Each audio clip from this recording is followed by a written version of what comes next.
ते गौरव विशेष कार्यक्रम आहे आणि जे ट्रायबल कम्युनिटी त्याचं इतिहासातील योगदान भारतीय इतिहासातील असा कार्यक्रम हा आपण या ठिकाणी बीडला आयोजित करतोय आणि हे सेंट्रल गव्हर्नमेंट कडनं 37 अशा प्रकारचे कॉन्फरन्स त्यातल्या 7 इंटरनॅशनल कॉन्फरन्स होत आहेत. त्यातली एक या ठिकाणी भारतातील एक हे आपल्या कॉलेजला बीडला भेटलेली आहे. हा बीडसाठी सुद्धा गौरवच आहे आणि आम्ही सुद्धा ऑप्शन आपल्याला संभाजीनगर असताना सुद्धा बीडला हा कार्यक्रम हवा असं त्यांना विनंती केली आणि त्यांनी सुद्धा होकार दिला, मान्यता दिली की बीड येथे आपल्याला एक आंतरराष्ट्रीय अकॅडमिक प्लस कल्चरल कार्यक्रम, कल्चरल इव्हेंट सुद्धा यामध्ये होणार आहे. अकॅडमिक सेशन हे पॅरलल सेशन 2 दिवस चालणार आहे, 24 आणि 25 तारखेला, आणि त्यासोबतच संध्याकाळचा 24 तारखेचा कल्चरल प्रोग्राम आहे.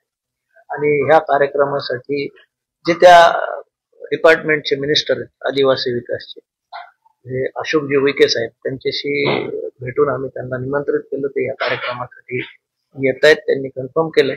त्यासोबतच जे आदिवासी समाजाचे मंत्री झिरवाळ साहेब त्यांना सुद्धा आपण आमंत्रित केलंय आणि राज्यमंत्री आदिवासी विकासाचे इंद्रनील नाईक साहेब त्यांना निमंत्रित केलं. कार्यक्रमासाठी आदरणीय जयदत्त अण्णा क्षीरसागर यांची उपस्थिती राहील आणि सोबतच कम्युनिटी जी काही आपल्याकडे कमी जास्त प्रमाणात आहे त्याचे प्रतिनिधी आणि त्यांची इन्व्हॉल्वमेंट या प्रोग्राम मध्ये आपण करून घेणार आहोत. पण बीडकरांसाठी सुद्धा हा आगळा वेगळा एक कार्यक्रम असेल आणि जे आदिवासी समुदाय आपल्याकडे आहेत त्यांच्या अडी अडचणी सोडवण्यासाठी, त्यांची चर्चा करण्यासाठी त्यांची आढावा बैठक सुद्धा या ठिकाणी आदरणीय मंत्री महोदयांनी दुपारच्या सेशनला 24 तारखेला ठेवलेली आहे.